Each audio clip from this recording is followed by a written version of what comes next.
Sir, मेरा मानना है कि हम शिक्षा मित्र अगर करने पे आते हैं तो कोई भी कार्य असंभव नहीं है। हर कार्य को हम करने में सक्षम हैं। तो मैं नहीं समझती कि मैं किसी से कम हूँ। उम्मीदें तो है, वही है कि उम्मीदों पे तो दुनिया कायम है।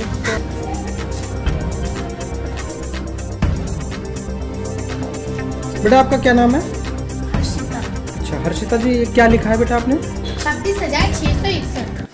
नमस्कार, मैं हूं आशीष। हम हैं इस वक्त प्राथमिक विद्यालय लखौरा में, जो कि एक चर्चित विद्यालय है अपनी गुणवत्तापूर्ण जो शिक्षा है उसके लिए। और यहाँ जो काम करने वाली जो टीचिंग जो स्टाफ है उसमें 3 अहम जो स्तंभ हैं वो यहाँ के 3 शिक्षा मित्र हैं, वो हमारे साथ में हैं अभी मौजूद। और क्योंकि अब विद्यालय की छुट्टी हो चुकी है तो अब वो भी अब जाने ही वाले हैं, लेकिन हम उनसे थोड़ी सी एक संक्षिप्त बातचीत करेंगे। आपका नाम जानेंगे थोड़ा? मेरा नाम तीरथ कुमारी है। मैं पीएस लखौरा से हूँ। मैं 2004 से यहाँ पे पढ़ा रही हूँ। आप लगातार यहीं हैं इसी नहीं, विद्यालय? मेरा समायोजन हुआ था, वो हुआ था 2014 में। उसके बाद हम लोग को दोबारा से रिजेक्ट किया गया। हम लोग फिर दोबारा से अपने स्कूल वापस आ गए। अभी हमने आपको देखा था कि आप क्लास 5 को पढ़ा रही थी। तो जो हमारी जानकारी में है कि जो शिक्षा मित्रों की जो अपॉइंटमेंट हुई थी तो उनको 1 to 3 शायद उनको पढ़ाना था। 1 और 2 है ना, 1 2। जी सर। तो आप 5th को पढ़ा रही हैं, तो ये जो अभी आपको जो बात ये आती है कि योग्यता अयोग्यता के जो मानकों को लेकर चर्चाएं होती हैं, आप लोगों का समायोजन हुआ फिर निरस्त हुआ, तो ये सारी चीज़ों को आप कैसे समझती हैं? जैसे हमने आपके हेड टीचर से भी बात की थी इसमें, तो उन्होंने हमसे कहा कि हमारे चाहे वो उनका पद जो भी हो, जो हमारे शिक्षा मित्र स्टाफ हैं, लेकिन उनकी काबिलियत किसी मायने में कम नहीं है, उनका कहना है ये। आप इस सारी चीज़ों को कैसे समझती हैं आप? सर, मेरा मानना है कि हम शिक्षा मित्र अगर करने पे आते हैं तो कोई भी कार्य असंभव नहीं है। हर कार्य को हम करने में सक्षम हैं। और मेरी क्वालिफिकेशन एमए में कर चुकी हूँ, फाइनल है, और डिपार्टमेंट से मुझे विभागीय बीटीसी मैंने कर रखी है। तो मैं नहीं समझती कि मैं किसी से कम हूँ या अपने स्कूल में मैं किसी से पीछे हूँ।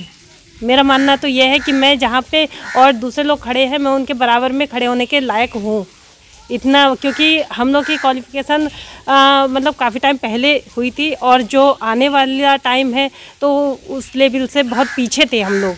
2004 की ज्वाइनिंग है, उस समय का एमए बीए मतलब किस हिसाब से रहा होगा और आज के आने वाले टाइम में किस हिसाब से मतलब बच्चों को पढ़ाया जा रहा है, तो उनका जो लेवल है तो कहीं ना कहीं थोड़ा बहुत तो अलग अंतर है उसमें। लेकिन फिर भी मैं अपने आप को ये मानती हूँ कि हाँ, मैं किसी से पीछे रहना नहीं चाहती। आपको लगता है कि अन्याय हुआ है जो आप लोगों के जी साथ? सर, बिल्कुल अन्याय हुआ है। तो इस अन्याय को आप को लगता है कि अब कुछ ठीक होगा?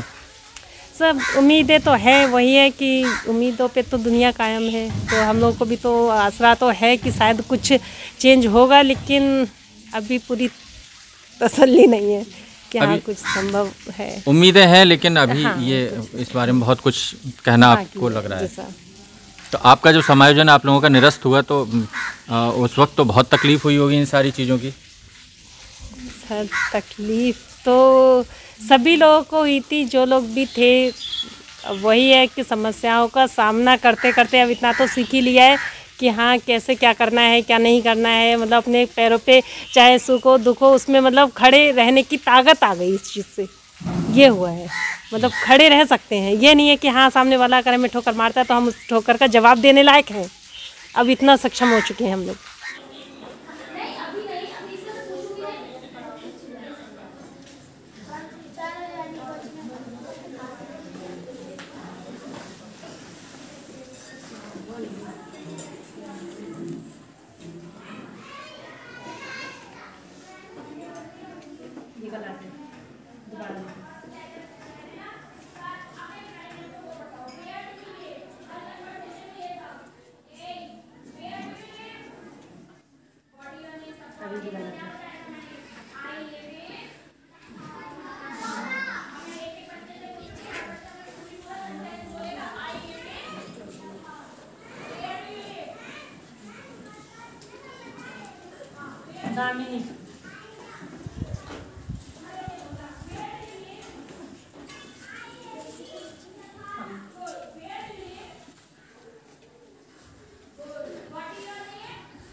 बेटा आपका क्या नाम है? हर्षिता। अच्छा हर्षिता जी, ये क्या लिखा है बेटा आपने? 26,661। अच्छा, ये 26,661 यानी कि जो अंक लिखे हैं उनको आपने हिंदी में लिखा है। Yes sir. ठीक। कौन सी क्लास है मैम ये? 5th class. लोगों के 3 लोगों का जो हमने यहाँ पर देखा कि वो शिक्षा मित्र, शिक्षक हो गए, फिर शिक्षा मित्र हो गए। तो ये जो इस तरह की चीज़ जो परेशानी वाली है, ये वैसे तो पूरे प्रदेश में है और करीब 1.5 लाख से ज़्यादा शिक्षा मित्र इस तरह की परेशानी को महसूस कर रहे हैं। और ये सभी के लिए एक ऐसा संदेश भी है। असल में तजुर्बा अपनी जगह है और काबिलियत भी है अपनी जगह, नियम कानून अपनी जगह हैं। उनमें क्या कैसे सोचा जा रहा है ये भविष्य में पता चलेगा। तब तक के लिए आप सभी से शुक्रिया, बहुत बहुत धन्यवाद।